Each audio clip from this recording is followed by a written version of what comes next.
আমাদের সংস্কৃতি, আমাদের সংস্কার সর্বদা থাকবে আমাদের সাথে। ভারতের মহান গ্রন্থ আর কাব্যের সম্পূর্ণ সংকলন।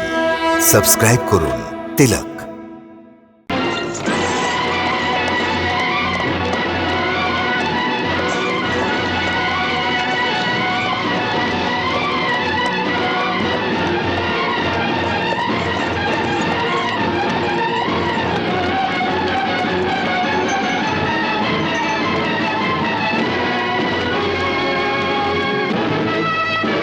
সারথি চলো।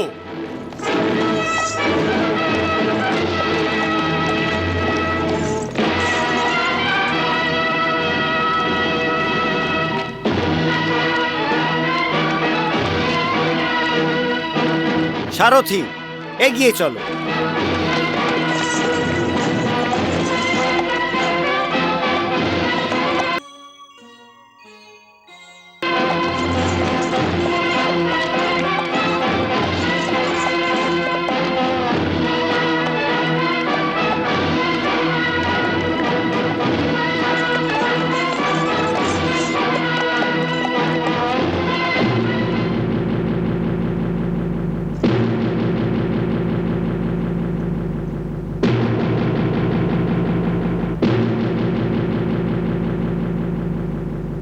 পন্ড্রক নগরী থেকে আমাদের গুপ্তচরে হঠাৎ করে ফিরে আসা অবশ্যই কোনো গুরুত্বপূর্ণ বার্তার সংকেত দিচ্ছে।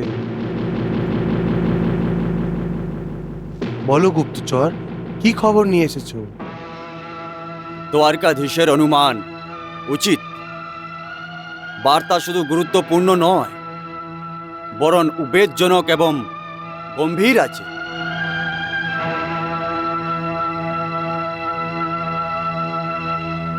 পাণ্ড্রুক নগরীর রাজা পাণ্ড্রুক, যে নিজেকে বাসুদেব ভগবান বলে পরিচয় দেয়, অনেক বড় বিশাল সৈনিকদের সাথে নিয়ে দ্বারকার উপরে আক্রমণ করার জন্য অনেক দ্রুত গতিতে আসছে।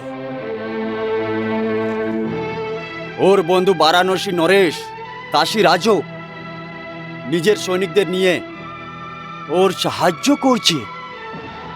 হ্যাঁ, এসব কি হচ্ছে? এসব কি হচ্ছে? দেখে নিয়েছো কানহা, দেখে নিয়েছো এই পাণ্ড্রুকের দুঃসাহস। এই সব কিছু তোমার উদারতার পরিণাম। আমার যদি জোর চলতো তাহলে পাণ্ড্রুকের দূতের দেহ ওর দরবারে পাঠিয়ে দিতাম। না দাও ভ্রাতা, এটা উচিত হতো না। আরে কি উচিত হতো না কানহা? তোমার এই উচিত আর অনুচিতের কথায় পাণ্ড্রুকের মতো একটি পিঁপড়ে আমাদের জন্য সমস্যা হয়ে গিয়েছে। দাও ভ্রাতা, পন্ড্রক আমার জন্য সমস্যা নয়। যদি পাণ্ড্রক সমস্যা হয়ে থাকে তাহলে এই সমস্যার সমাধান আমি একলাই করতে পারি কানহা। কিন্তু এই ব্যাপারে পাণ্ড্রকের থেকে বড় সমস্যা শুধু তুমি। তোমার এই শান্তির বিচার, যা আমাদের রাজ্যের সুরক্ষা এবং মান সম্মানের সামনে বাধা হয়ে যায়। দাও ভ্রাতা। আরে কি করবে দাও ভ্রাতা? দাও ভ্রাতা, দাও ভ্রাতা বলতে থাকো। প্রত্যেক মুহূর্তে নিজের প্রেম এবং স্নেহের বাঁধনে বেঁধে রেখে দাও আমাদের, ব্যাস। পাপীদের শাস্তি দিতে দাও না কানহা। কানহা, এই সংসারে শান্তি শান্তির মালা জপ করে কোনো কাজ হয় না। দানবদের থেকে প্রেম এবং শান্তি দেখিয়ে কোনো কাজ হাসিল করা যায় না কানহা।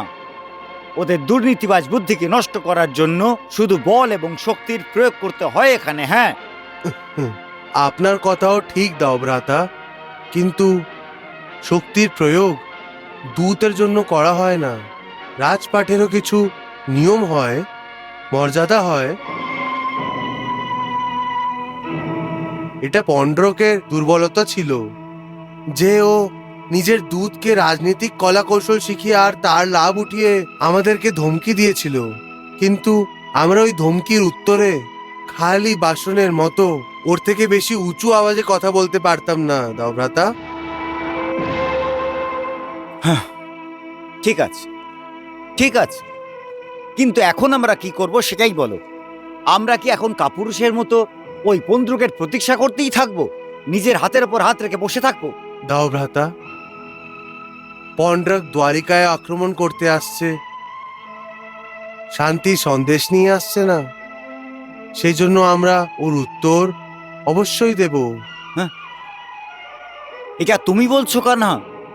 আমার তো আমার কানের ওপর বিশ্বাস হচ্ছে না। দাও ভ্রাতা, আমি যুদ্ধ করতে চাই না, আমি যুদ্ধ করতে চাই না দাও ভ্রাতা, কিন্তু ভবিতব্য অনেক শক্তিশালী হয়, সেই জন্যে পৌণ্ড্রকের কাল ওকে যুদ্ধভূমিতে টেনে নিয়ে আসছে।